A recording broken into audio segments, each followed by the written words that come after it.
പത്തനംതിട്ട ചിറ്റാറിൽ കടുവ കിണറ്റിൽ വീണു. നാട്ടുകാർ വനം വകുപ്പിനെ വിവരം അറിയിച്ചു. ചിറ്റാർ പഞ്ചായത്ത് 10-ാം വാർഡിൽ വില്ലുന്നിപ്പാറയിൽ കൊല്ലംപറമ്പിൽ സദാശിവന്റെ വീട്ടിലെ കിണറ്റിലാണ് കടുവ വീണത്. പ്രദേശത്തെ ഒരു പന്നി ഫാമിന് സമീപത്ത് കുറച്ചുനാൾ മുൻപ് നാട്ടുകാർ കടുവയെ കണ്ടിരുന്നു. വനപാലകരും പോലീസും സ്ഥലത്തെത്തി കടുവയെ പുറത്തെടുക്കാനുള്ള തുടർ നടപടികൾ ആരംഭിച്ചു.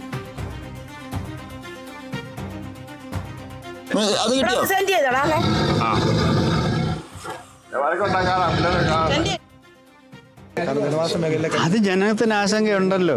ജനത്തിന് മൃഗങ്ങളോട് ആശങ്കയുണ്ട്. അത് അവസരം കിട്ടിയാൽ ജനം മൃഗത്തെ കൊന്ന് തിന്നുകയും ചെയ്യും. അതുങ്ങൾ ഇങ്ങോട്ടും തിന്നും. അല്ല, എനിക്ക് ഇക്കോളജി എനിക്ക് പ്രധാനമാണ്. ഏതായാലും ഈ ആനയുടെ താരം നോക്കി ഇവിടെ ഇപ്പം 100 വർഷത്തിന് മുമ്പ് ജനം വന്നത്. ഈ ആനയുടെ താരം അല്ല, വഴി വെട്ടിയിട്ടല്ല, മൃഗങ്ങളുടെ പുറകെ ഇവിടോട്ട് വന്നത്. കൃഷി ചെയ്ത് ഇവിടെ ജീവിക്കുന്നു. അപ്പം അതുങ്ങൾ ഇവിടെ ജീവിക്കുന്നു, നമ്മളും ജീവിക്കുന്നു.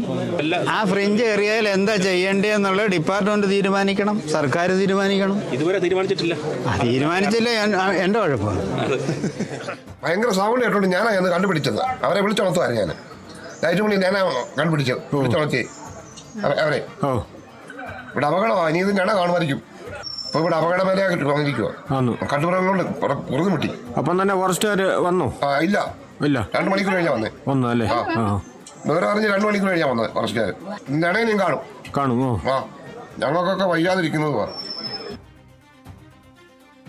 ഞാൻ ഒരു ഭയങ്കര സൗണ്ട് കേട്ടോണ്ടാ അടിച്ച് കെട്ടി നോക്കിയപ്പോഴാ പിന്നെ ഇതിനെ കണ്ടത്. പിടിയെ കടുവ അന്ന് പിന്നെ അവർത്തെ അറിഞ്ഞത്. ബെറ്റർ 5:30 ആയപ്പോഴാണ് കണ്ടേ. അന്നേരം പിന്നെ ഞാൻ ലൈറ്റ് അടിച്ച് അവരെ വിളിച്ചുണർത്തുകയൊക്കെ ചെയ്ത്. അങ്ങനെ ഈ സംഭവം പിന്നെ എല്ലാവരെയും അറിയിച്ചത്. ഭയങ്കര ശബ്ദമായിരുന്നു. ഇപ്പോഴും കിടന്ന് ബഹളമാണ്. ഇപ്പോഴും കിടന്ന് അലറുവാണ്. ഭയങ്കര ശല്യം വന്നു. കാട്ടുപന്തി സർവ്വ മൃഗങ്ങളുടെ ശല്യം കൊണ്ട് കിടക്കണ്ട.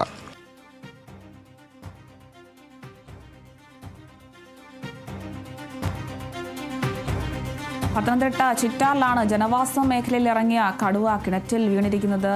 ജനങ്ങളെല്ലാം വലിയ ആശങ്കയിലാണ്. നാട്ടുകാരൊക്കെ വനം വകുപ്പിനെ വിവരം അറിയിച്ചിട്ടുണ്ട്.